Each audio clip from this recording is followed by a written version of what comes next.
दोस्तों आप देखने वाले हैं कि जैश अब विधि के पेरेंट्स को इन्फॉर्म करता है कि जो 100 पैकेट्स का ऑर्डर उसके पिताजी लिया करते थे अब से वो लिया करेगा। और ये सुनकर विधि के पेरेंट्स बहुत ही ज़्यादा खुश हो जाते हैं। इसके साथ ही साथ वो सभी को बताता है कि अपने पिताजी की याद में उसने एक शांति पूजा रखी है जिसमें वो सभी को इन्वाइट भी करता है। तो देव और विधि उसमें आने के लिए तैयार हो जाते हैं। ऑफिस में जैशा का मैनेजर उसे बताता है कि उसके पिताजी बहुत ही अच्छे इंसान थे जो कि ऑफिस में सभी का बहुत ध्यान रखा करते थे।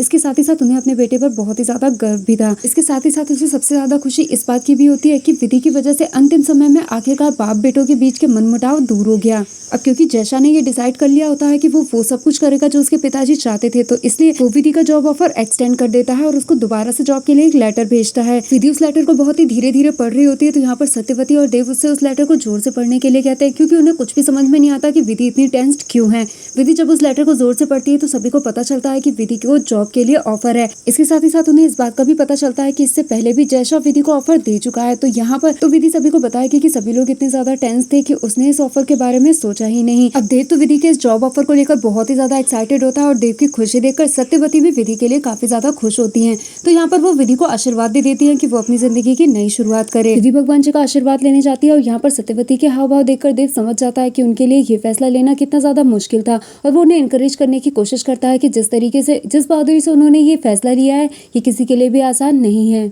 इधर अम्बा अपनी हार का सदमा बर्दाश्त नहीं कर पाती और उसका मानसिक संतुलन बिगड़ जाता है। उसे इधर उधर की आवाजें सुनाई देती हैं जिससे वो काफी ज्यादा परेशान हो जाती है और उसे अपने सर्वेंट्स में ही अपने दुश्मन नजर आने लगते हैं। उसकी हालत देखकर योगेश बहुत ही ज्यादा परेशान हो जाता है और उसे समझाने की कोशिश करता है कि उस पर पहले से ये खून का इल्जाम है और अगर उसकी ऐसी हरकतें चलती रहीं तो उसकी मुसीबतें और भी ज्यादा बढ़ सकती हैं। यहाँ पर अम्बा की हालत देखकर योगेश को एक बात तो समझ में आ जाती है कि उसने रायचंद से बदला लेने के लिए ये सब कुछ किया था, लेकिन अब अम्बा की हालत तो ऐसी है कि वो खुद भी खुद को संभाल नहीं सकती। ऐसे में योगेश डिसाइड करता है कि वो सब कुछ लेकर जल्द से जल्द फरार हो जाएगा। विधि को जैशा से मिलने के लिए जाना होता है लेकिन वो घर के कामों में इतनी ज्यादा बिजी होती है कि उसे टाइम का कुछ भी ध्यान ही नहीं रहता। तो देव उसे बार बार रियलाइज कराता है कि वो लेट हो रही है। विधि को ज्यादा लेट ना हो जाए इसके लिए देव उसके कपड़ों को पहले से ही प्रेस करके रख देता है और उसका सारा सामान पहले से ही तैयार करके रख देता है। जब विधि ये सब कुछ देखती है तो वो बहुत ही ज्यादा खुश हो जाती है। विधि जयशा से मिलने के लिए जाती है तो जयशा उसे डेस्क दिखाता है जो कि काफी ज्यादा मैसी होता है और वो विधि से पूछता है कि क्या कोई इसे साफ कर सकता है। तो विधि बताती है कि वो इसे 15 मिनट्स में भी क्लीन कर सकती है। लेकिन फिर उसके बाद वो उसे एक बड़े से कैबिन में लेके जाता है जो बहुत ही सुंदर होता है और विधि को बताता है कि ये उसी का कैबिन है।